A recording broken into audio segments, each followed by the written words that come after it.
We were lucky to win tonight.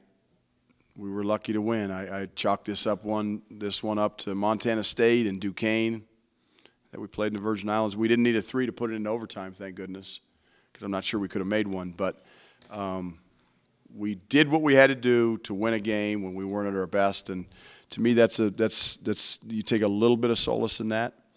But we have got to get better offensively. We had 9 turnovers in the second half against a team that doesn't pressure. This should have been a single turnover game and a mid-single-digit turnover, like 6, 7 turnovers, not 8 or 9, and we had 14. So, we're struggling to make shots right now, especially in the second half we did. But I thought, our ineffectiveness on offense really bled into our energy level, and that cannot happen. It absolutely cannot happen. And look, Eastern Washington, give them credit. They're tough-minded kids. They're a good program who's been to the NCAA tournament. They know what it takes to win. Their coach does. So we were fortunate to win this game, and they missed some wide open threes there at the end. Thank goodness. But we were lucky to win this one. Tad, their shooting numbers actually went down in the second half, and they obviously made their run. Yep. I guess, kind of two-part. Were you happier with your defense tonight, and was that comeback by them more about your poor shooting and turnovers on offense? Yeah, absolutely. I think it was. And energy level, Pat, because the turnovers, the poor shooting led to poor energy level. Now, to our credit, our players' credit, this team was averaging 81 points a game coming in here. We held them to 57.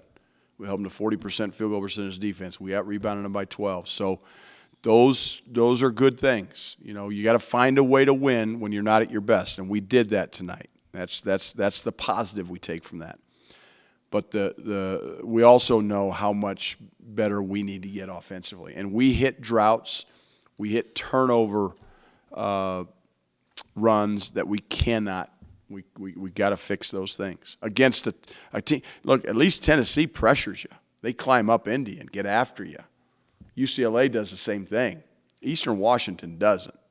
So we've got to take better care of the basketball, and we got to cut harder. We got to screen better. We got to have better recognition. We have to have better spacing. There's a multitude of things offensively we have to get better at. Tad, on the offense, you guys only hit 1 shot outside the paint in the second half. Mm-hmm. And you're obviously struggling from three-point range, as you mentioned. Yep. Is that just part of what you were just talking about, or is it just shots need to fall? What's going on? Yeah, at some point you got to open looks. You got to be able to knock them down. At some point, otherwise you're putting pressure on your defense, and we did that tonight. And our defense was able to get stops when we had to get stops. But yeah, look. As a coach, I've said this before, I'll say it again. My job is to make sure our team is getting good shots. Okay?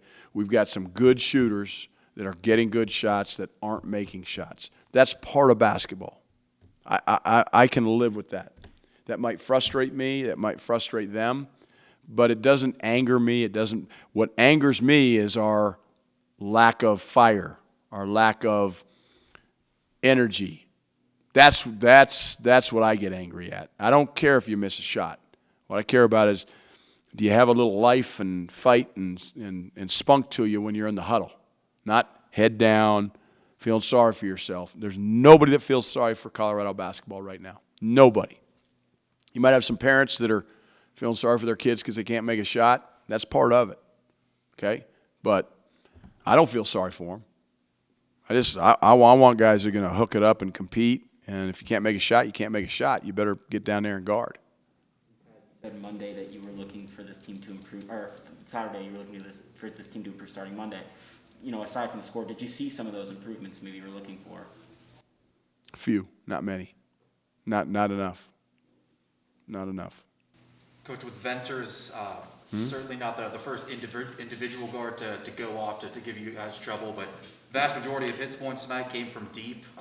What was the game plan collectively about stopping him, and overall, just how do you feel like you guys executed that game plan? Not well against him.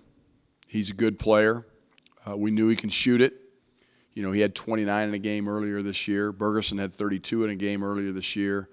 the little guard that started, number 24, had 24 at Washington State. So they've got multiple guys that can go off on you. Venters is one of them. We knew that. That was part of the scouting report. We had to take away his threes. We wanted to keep size on him as best we could because if you put a little guy on him, he's either going to post him up or he's going to back him down.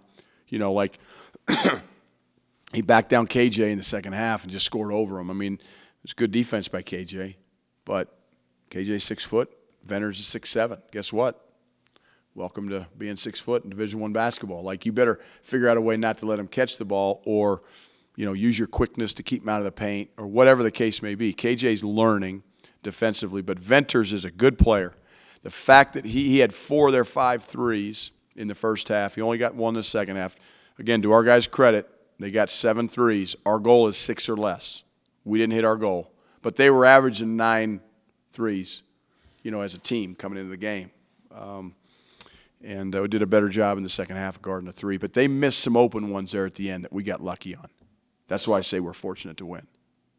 Ted, you said you go to the bench a little more today. It looks like the minutes were up, but how would you assess that unit's play? They gave you some moments on offense, but a lot of the turnovers came from those guys. Yeah. It's